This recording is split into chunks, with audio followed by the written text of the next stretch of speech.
Welcome to my channel zoology with Neha Gupta. आज की हमारी टॉपिक है ब्लड ग्रुप। तो ब्लड ग्रुप तो आपको सब लोगों को पता होगा, 4 ब्लड ग्रुप होते हैं।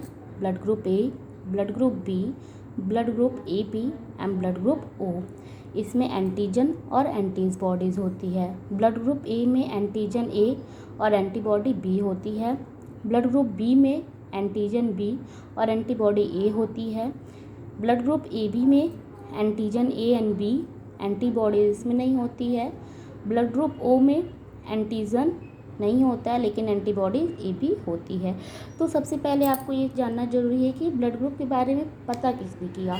तो सबसे पहले लैंडस्टीनर ने बताया कि अगर किसी डोनर और एक्सेप्टर का ब्लड ग्रुप अगर एक सेम ना हो तो उनके जो बॉडीज़ में अगर डोनर दे रहा है और एक्सेप्टर ले रहा है, अलग अलग तरह के ब्लड ग्रुप जाएंगे तो वो बड़े बड़े समूह में चिपकने लगेंगे और ग्राही जो मतलब जो एक्सेप्टर है उसकी डेथ भी हो सकती है। ऐसा क्यों होता है? क्योंकि उनके जो ब्लड ग्रुप है वो बिल्कुल सेम नहीं है। उन्होंने बताया था कि जो आरबीसी होती है, लाल रुधिर कणिकाओं में रुधिर अभिसंश्लेषण से संबंधित विशेष प्रकार के प्रोटीन होते हैं जिन्हें हम क्या कहते हैं, इम्यूनोग्लोबुलिन प्रोटीन। तो आरबीसी की कला में जो उपस्थित होता है उस प्रोटीन को हम एंटीजन कहते हैं, जिसे हम प्रतिजन कहते हैं। और यही 2 प्रकार का होता है, एंटीजन ए और एंटीजन बी। जैसा कि आप देख रहे हैं एंटीजन ए और एंटीजन बी।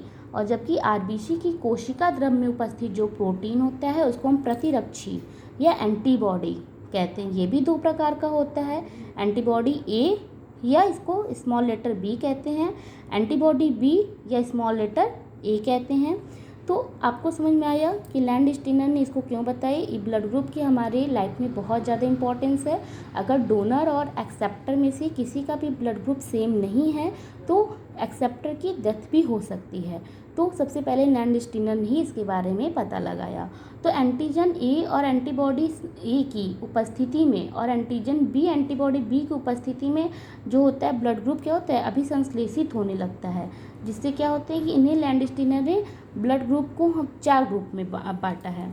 जैसा कि आप देख रहे हैं ए बी और ओ, इसमें अलग अलग एंटीजन और एंटीबॉडीज़ पाए जा रहे हैं। अब सबसे पहले आता है कि ब्लड ट्रांसफ्यूजन क्या होता है। ब्लड ट्रांसफ्यूजन में एक होता है डोनर और रिसीवर।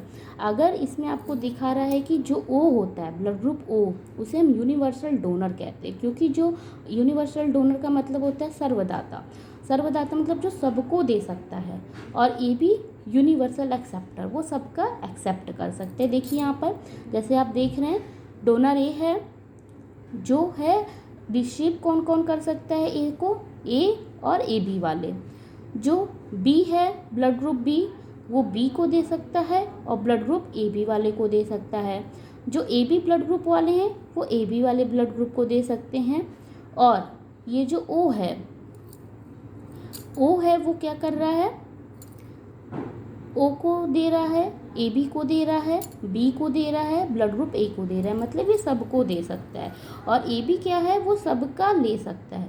इसीलिए ओ को हम यूनिवर्सल डोनर और ए बी को यूनिवर्सल एक्सेप्टर कहते हैं। तो ये सबसे ज़्यादा इंपॉर्टेंट होता है जब भी हम ट्रांसफ्यूज़ करते हैं। तो इसीलिए हमें ब्लड टेस्ट कराना पड़ता है, किसका कौन सा ब्लड ग्रुप है, किसको कौन सा ब्लड ग्रुप दिया जाए। तो इस वजह से इसे ब्लड ट्रांसफ्यूज़न में डोनर और रिसीवर का जो ब्लड ग्रुप है टेस्ट किया जाता है, जो कि बहुत इंपॉर्टेंट है। ये सारे ब्लड ग्रुप में भी आते हैं और मल्टीपल एलिलिज्म भी इसे हम टॉपिक का नाम दे सकते हैं। लेकिन जो रुधिर वर्ग की वंशागति होती है, मतलब इनहेरिटेंस ऑफ ब्लड ग्रुप होता है, वो बिल्कुल डिफरेंट होता है। इसमें आपको जीनोटाइप लेके जब चलना पड़ता है। तो इसके बारे में अगर आप डिटेलिंग जानना चाहते हैं तो हमारी इस वीडियो को लाइक शेयर एंड सब्सक्राइब कीजिए। और अगर आपको डिटेलिंग वीडियो चाहिए तो हमें कमेंट करिए और डिटेलिंग वीडियो के लिए हमें रिक्वेस्ट करिए। Thank you.